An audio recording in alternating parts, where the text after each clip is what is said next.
सभी को नमस्कार। इस वीडियो में हम इकोनॉमिक्स का लेसन नंबर 8 को आगे पढ़ने वाले हैं। 8वीं पंचवर्षीय योजना, यहाँ तक हमने पढ़ लिया था। 8वीं पंचवर्षीय योजना 1992 से 1997 तक उत्पादक रोजगार के समुचित अवसर उत्पन्न कर सर्वांगीण मानव विकास इसका महत्वपूर्ण लक्ष्य था। प्रारंभिक शिक्षा को सर्वव्यापक बनाने तथा 15 से 35 वर्ष के लोगों में निरक्षरता को पूर्णतः समाप्त करने का प्रयास किया गया। सभी गांवों तक पेयजल, टीकाकरण सहित प्राथमिक चिकित्सा सुविधाओं का प्रावधान करना था और इस योजना में आधारिक संरचनाओं को सुदृढ़ बनाने का प्रयास भी किया गया। महिला ढोने की प्रथा को पूर्णतः समाप्त करना इस योजना का लक्ष्य था। 9वीं पंचवर्षीय योजना 1997 से 2002। 9वीं पंचवर्षीय योजना में सर्वोच्च प्राथमिकता न्यायपूर्ण वितरण एवं समानता के साथ विकास को दिया गया। इस योजना में कृषि तथा ग्रामीण विकास पर बल दिया गया। इस योजना में जीवन की गुणवत्ता सुधारने की दिशा में निर्धनता उन्मूलन तथा न्यूनतम प्राथमिक सेवाएं उपलब्ध कराने पर भी बल दिया गया। रोजगार संवर्धन हेतु समबहुल क्षेत्रों तथा प्रौद्योगिकी पर ध्यान केंद्रित करना, क्षेत्रीय असंतुलन को दूर करना तथा पिछड़े क्षेत्रों में औद्योगिकरण की प्रक्रिया पर बल देना। नेक्स्ट है पंचायती राज संस्थाओं, सहकारी संस्थाओं तथा स्वयं सेवी वर्गों जैसी लोक भागीदारी वाली संस्थाओं को बढ़ावा देना तथा उनका विकास करना इस योजना का लक्ष्य था। और कीमत स्थिरता के साथ समृद्धि प्राप्त करने का प्रयास भी किया गया। नेक्स्ट है 10वीं पंचवर्षीय योजना 2002 से 2007। इस योजना में सरकार की भूमिका की पुनर्व्याख्या की गई, जिसमें शहर आधारित संरचना जैसे दूरसंचार, बिजली, बंदरगाह जैसे क्षेत्रों में निजी क्षेत्रों को ज़्यादा अवसर प्रदान करने की बात कही गई। इस योजना में ग्राम आधारित संरचना एवं सड़क विकास इत्यादि के लिए सरकार की भूमिका को निर्धारित किया गया। इस योजना में आर्थिक प्रबंधन व्यवस्था का पुनर्मूल्यांकन किया गया, जिसके अंतर्गत मौद्रिक तथा राजकोषीय नीतियों को लचीला बनाने पर भी बल दिया गया। इस योजना में राज्य स्तर पर लक्ष्यों को निर्धारित करने की व्यवस्था की गई।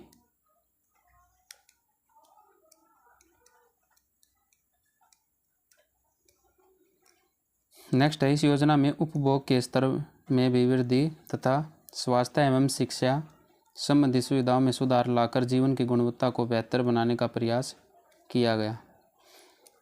नेक्स्ट है इस योजना में समावेशी समृद्धि द्वारा असमानताओं को कम करने का प्रयास किया गया।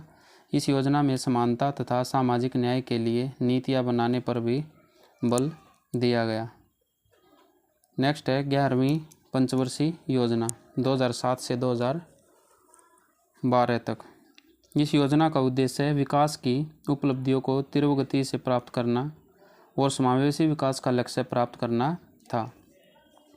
इस योजना में कृषि उत्पादन में वृद्धि करने के लिए द्वितीय हरित क्रांति पर बल दिया गया। इसके तहत राष्ट्रीय कृषि विकास नीति, राष्ट्रीय खाद्य सुरक्षा मिशन, राष्ट्रीय बागवानी मिशन, राष्ट्रीय कृषि बीमा योजना तथा किसानों के लिए ऋण माफ़ी योजना की शुरुआत की गई। इस योजना में स्वास्थ्य और शिक्षा जैसी अनिवार्य सेवाओं तक गरीबों की पहुंच सुनिश्चित करने का प्रयास भी किया गया। इस योजना में रोजगार के नए अवसरों का सृजन करने एवं निर्धनता को कम करने का प्रयास किया गया। इस योजना में पर्यावरण का संरक्षण सुनिश्चित करने एवं ऊर्जा के नवीकरणीय स्रोतों का विकास करने पर भी बल दिया गया। नेक्स्ट है 12वीं पंचवर्षीय योजना 2012 से 2017। इस योजना का उद्देश्य है तीव्र, धारणीय एवं अधिक समावेशी विकास के लक्ष्य को प्राप्त करना रखा गया था। नेक्स्ट है 12वीं पंचवर्षीय योजना के उद्देश्य। आर्थिक विकास, इसमें सकल घरेलू उत्पाद में 8% की वृद्धि दर प्राप्त करना था। कृषि क्षेत्र में 4% तथा विनिर्माण क्षेत्र में 10% की वृद्धि दर प्राप्त करना था। प्रत्येक राज्य द्वारा 11वीं योजना की तुलना में 12वीं योजना में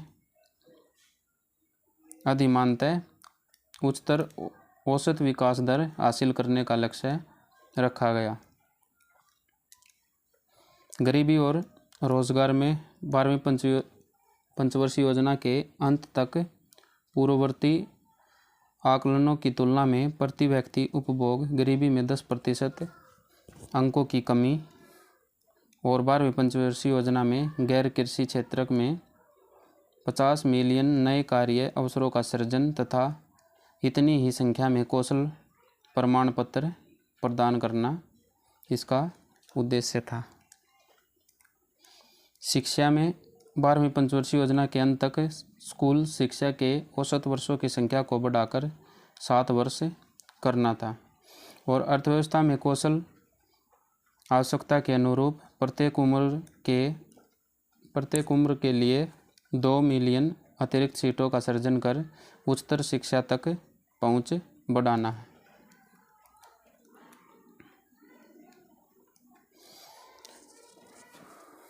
नेक्स्ट है विद्यालय पंजीकरण में लैंगिक तथा सामाजिक कमी को 12वीं पंचवर्षीय योजना के अंत तक दूर करना था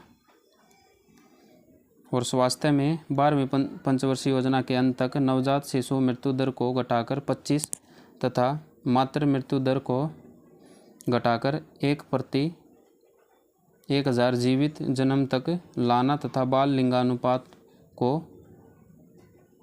0 से 6 वर्ष के बच्चों को सुधार कर 950 तक लाना था। 12वीं पंचवर्षीय योजना के अंत तक कुल प्रजनन दर को घटाकर 2.1 करना था और इस योजना के अंत तक 0 से 3 वर्ष के बच्चों में अल्प पोषण को घटाकर NFHS स्तरों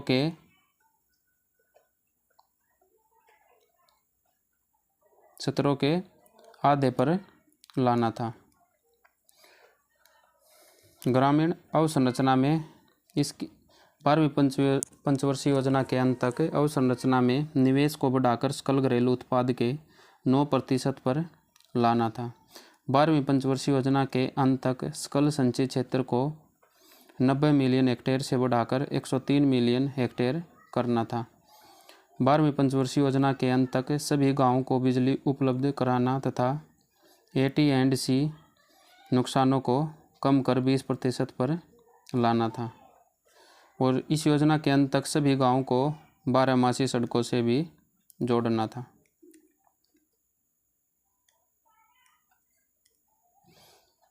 बारहवीं पंचवर्षीय योजना के अंत तक राष्ट्रीय और राज्य राजमार्गों को न्यूनतम 2 लेन के मानदंड पर लाना था और पूर्वी तथा पश्चिमी डेडिकेटेड फ्रेट कॉरिडोर को पूरा करना था।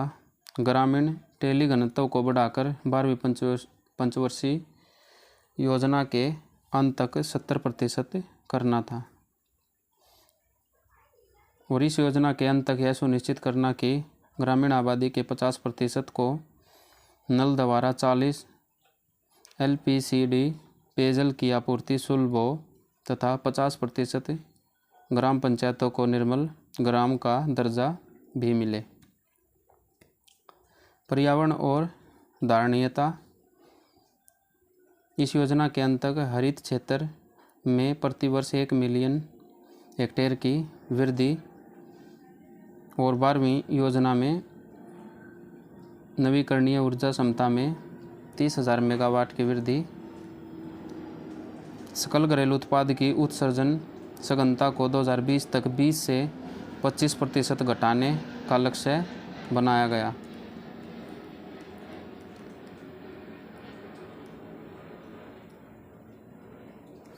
सेवा प्रदायगी। 12वीं योजना के अंत तक 90% भारतीय परिवारों तथा बैंकिंग सेवाएं उपलब्ध कराना था।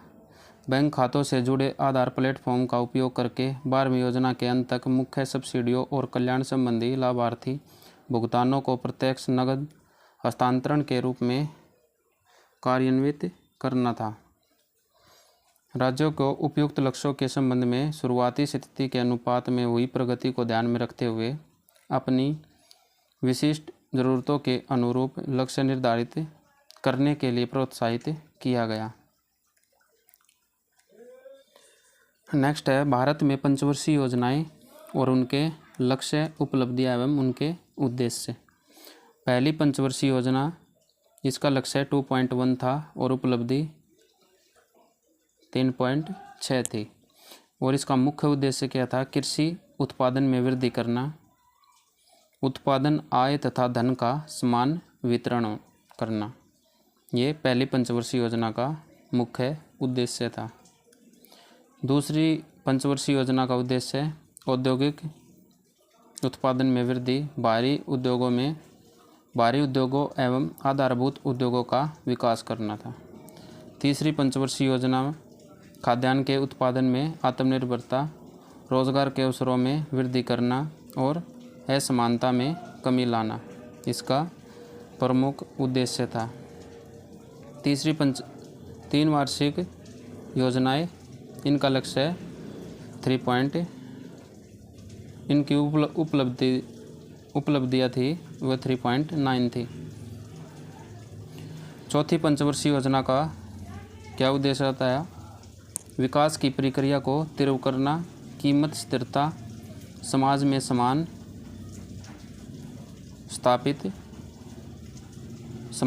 समानता को स्थापित करना, इसका प्रमुख उद्देश्य था। पांचवी पंचवर्षीय योजना में गरीबी उन्मूलन तथा आत्मनिर्भरता, जीवन स्तर को ऊंचा उठाना, विशेषकर समाज के कमजोर वर्गों को। नेक्स्ट है छठी पंचवर्षीय योजना। इसमें निर्धनता का उन्मूलन करना, असमानता में कमी लाना, आधारिक संरचना का विकास करना, इसके प्रमुख लक्ष्य थे। सातवीं पंचवर्षीय योजना में रोजगार के नए अवसरों को पैदा करना, कृषि उत्पादकता में वृद्धि करना। और आठवीं पंचवर्षीय योजना में शताब्दी के अंत तक मानव शक्ति का पूर्ण उपयोग, प्राथमिक शिक्षा को सर्वव्यापी बनाना, आधारिक संरचनाओं को सुदृढ़ बनाना। नेक्स्ट है नौवीं पंचवर्षीय योजना। कृषि एवं ग्रामीण विकास, कीमत स्थिरता के साथ समृद्धि, जनसंख्या वृद्धि पर रोक, ये इसके प्रमुख लक्ष्य थे। 10वीं पंचवर्षीय योजना उपभोग के स्तर में वृद्धि तथा स्वास्थ्य एवं शिक्षा संबंधी सुविधाओं में सुधार लाकर जीवन की गुणवत्ता को बेहतर बनाना। समावेशिता समृद्धि द्वारा असमानताओं को कम करना, ये इसके प्रमुख लक्ष्य थे। 11वीं पंचवर्षीय योजना में बहुमुखी लक्ष्य है, जिसमें न केवल विकास बल्कि निर्धनता कम करना शामिल है, शिक्षा की गुणवत्ता एवं सार्वजनिक स्वास्थ्य सेवाओं में सुधार करना, रोजगार के नए अवसरों का सृजन करना, पर्यावरण का संरक्षण करना।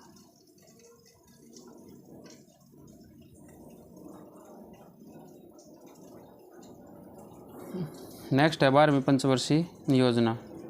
इसमें तीव्र सतत एवं अधिक समावेशी विकास, पर्यावरण का संरक्षण, सकल घरेलू उत्पाद में 8% वृद्धि।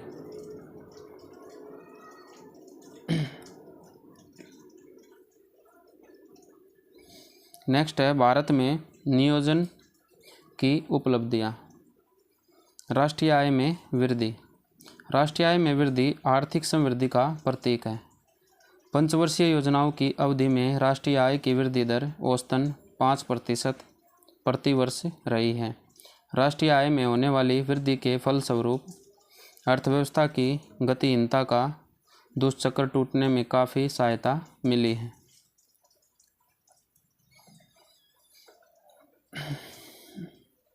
पहली पंचवर्षीय योजना में राष्ट्रीय आय में वृद्धि का लक्ष्य 2.1% वार्षिक था, जबकि वास्तव में राष्ट्रीय आय में 4.6% प्रतिवर्ष की वृद्धि हुई है। 11वीं पंचवर्षीय योजना में विकास की दर 8.2% थी, तो वही 12वीं पंचवर्षीय योजना में 8.0% की वृद्धि दर होने का लक्ष्य रखा गया है। प्रति व्यक्ति आय में वृद्धि होने के कारण लोगों के जीवन की गुणवत्ता में वृद्धि हुई है। 1951 से 2016 की अवधि के दौरान स्थिर कीमतों पर प्रति व्यक्ति आय में वृद्धि दर लगभग 3% प्रतिवर्ष रही है। इससे इस तथ्य का पता चलता है कि योजनाओं के दौरान न केवल घरेलू उत्पाद में वृद्धि हुई है, बल्कि यह वृद्धि देश की जनसंख्या की वृद्धि से अधिक तेज हुई है। इसलिए जीडीपी तथा जनसंख्या के आकार के बीच अनुपात में वृद्धि हुई है। पूंजी निर्माण की दर में वृद्धि। पंचवर्षीय योजनाओं की अवधि में पूंजी निर्माण की दर में बहुत वृद्धि हुई है। पूंजी निर्माण की दर बचत तथा निवेश की दर पर निर्भर करती है। पंचवर्षीय योजनाओं की अवधि में बचत तथा निवेश की दर में काफ़ी वृद्धि हुई है। 1950-51 से 2013-14 के बीच पूंजी निर्माण की दर में काफ़ी वृद्धि हुई है, जिससे यह बढ़कर लगभग 3 गुनी हो गई है। कृषि क्षेत्र में संस्थागत एवं तकनीकी परिवर्तन। योजनावधि के दौरान कृषि क्षेत्र में व्यापक स्तर पर संस्थागत तथा तकनीकी परिवर्तन हुए हैं। इस दौरान कृषि क्षेत्र में उन्नत किस्म के बीजों, उर्वरकों, कीटनाशकों, कृषि यंत्रीकरण एवं प्रौद्योगिकी के उपयोग से कृषि उत्पादन में लगातार वृद्धि हुई है। योजनाओं की अवधि में कृषि उत्पादन के विकास की दर औसतन 2.8% प्रतिवर्ष रही है। खाद्यान्न के उत्पादन में भारत अब आत्मनिर्भर हो गया है। नेक्स्ट है उद्योगों का विकास। उद्योगों का विकास एवं विविधीकरण। योजनाओं के दौरान औद्योगिक क्षेत्र में काफ़ी वृद्धि हुई है। उद्योगों का विविधीकरण एवं आधुनिकीकरण किया गया। योजनाओं की अवधि में औद्योगिक उत्पादन की विकास दर लगभग 7% प्रतिवर्ष रही है। नेक्स्ट है बुनियादी आर्थिक ढांचे का विकास। योजनाओं की अवधि में बुनियादी आर्थिक ढांचे में महत्वपूर्ण परिवर्तन हुआ है। सड़कों, यातायात तथा संचार के साधन, सिंचाई सुविधाएं, बिजली आपूर्ति, बैंकिंग, बीमा, रेलवे इत्यादि में काफ़ी विकास हुआ है। नेक्स्ट है सामाजिक आधारिक संरचना का विकास। योजनावधि के दौरान स्वास्थ्य एवं शिक्षा सुविधाओं का काफ़ी विकास हुआ है। जीवन प्रत्याशा में वृद्धि हुई है। मातृ मृत्यु दर एवं शिशु मृत्यु दर में कमी हुई है। शिक्षण संस्थाओं, विश्वविद्यालयों, शोध एवं अनुसंधान आदि की संख्या एवं गुणवत्ता में भी वृद्धि हुई है। रोजगार के नए अवसरों का भी सृजन हुआ है। भारतीय अर्थव्यवस्था ने नियोजन की अवधि के दौरान दृश्यमान आर्थिक समृद्धि प्रकट की है। देश ने अर्थव्यवस्था के सभी क्षेत्रों में घातांकीय वृद्धि की आधारशिला रखने में काफ़ी सफलता प्राप्त की है। देश निरंतर उत्पादन तथा उपभोग के उच्च स्तरों की ओर अग्रसर हुआ है। लोगों के जीवन स्तर की गुणवत्ता में काफ़ी वृद्धि हुई है।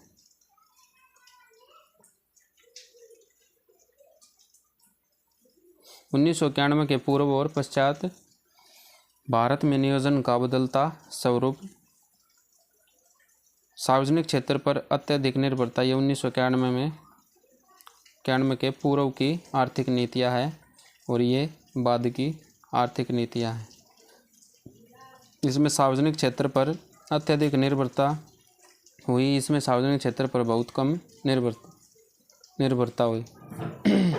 नेक्स्ट है निजी क्षेत्र का नियंत्रण विकास हुआ। इसमें निजी क्षेत्र के तीव्र विकास पर बल दिया गया। छोटे पैमाने के उद्योगों का संरक्षण तथा बड़े पैमाने के उद्योगों का नियमन किया गया। इसमें छोटे लघु एवं कुटीर उद्योगों एवं बड़े उद्योगों अर्थात सभी प्रकार के उद्योगों को बढ़ावा देने तथा नियमन करना इसमें शामिल किया गया।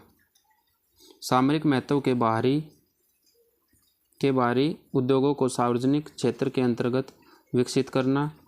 इसमें सामान्यतः सार्वजनिक क्षेत्र के उद्यमों का विनिवेश एवं निजीकरण करना शामिल था। इसमें विदेशी प्रतियोगिता से संरक्षण था। इसमें प्रतिस्पर्धा को बढ़ावा दिया गया था। विदेशी पूंजी पर प्रतिबंध लगाया गया। इसमें विदेशी पूंजी निवेश को बढ़ावा दिया गया। केंद्रीकृत नियोजन था। इसमें विकेंद्रीकृत नियोजन था। आयात प्रतिस्थापन पर केंद्रित था। इसमें आयात प्रतिस्थापन एवं निर्यात संवर्धन पर बल दिया गया। इंडियन विजन 2020 योजना आयोग के सदस्य डॉक्टर SP गुप्ता की अध्यक्षता में विशेषज्ञ समिति द्वारा तैयार किए गए और दिसंबर 2002 में जारी किए गए इंडिया विजन 2020 में आने वाले दो दशकों में देश क्या क्या कर सकता है यह दर्शाया गया है।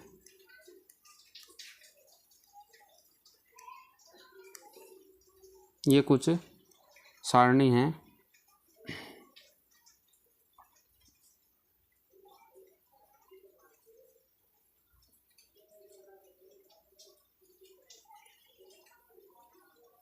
नेक्स्ट नियोजन की असफलताएं। दयनीय निर्धनता।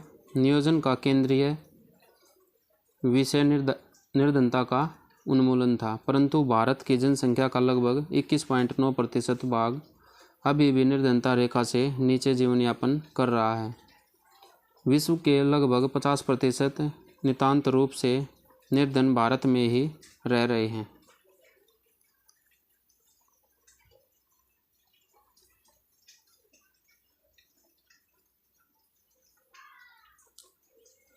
बेरोजगारी की समस्या। योजनाओं के दौरान अधिक से अधिक रोजगार के अवसरों का सृजन करने के बावजूद बेरोजगारी की समस्या कम नहीं हुई है। भारत में व्यापक स्तर पर शिक्षित बेरोजगारी, प्रच्छन्न बेरोजगारी और अल्प रोजगार की समस्याएं विद्यमान है। नेक्स्ट है अपूर्ण आधारिक संरचना। भारत में आज भी आधारिक संरचना जैसे जिसमें बिजली, सड़क, बांध, पुल, स्कूल, विश्वविद्यालय, अस्पताल, रेलवे, बंदरगाह आदि शामिल है। इनका विकास अपर्याप्त है। पक्षपात वितरण। आर्थिक और सामाजिक समानता नियोजन के प्रमुख लक्ष्य स्वीकार किए गए थे, परंतु विडंबना यह है कि नियोजन की अवधि के दौरान भी असमानता की समस्या बद से बदतर होती गई। निरंतर बढ़ती मुद्रास्फीति के कारण लोगों की वास्तविक आय में घटने की प्रवृत्ति हो गई है और इसके कारण धनी तथा निर्धन के बीच आर्थिक विभाजन तथा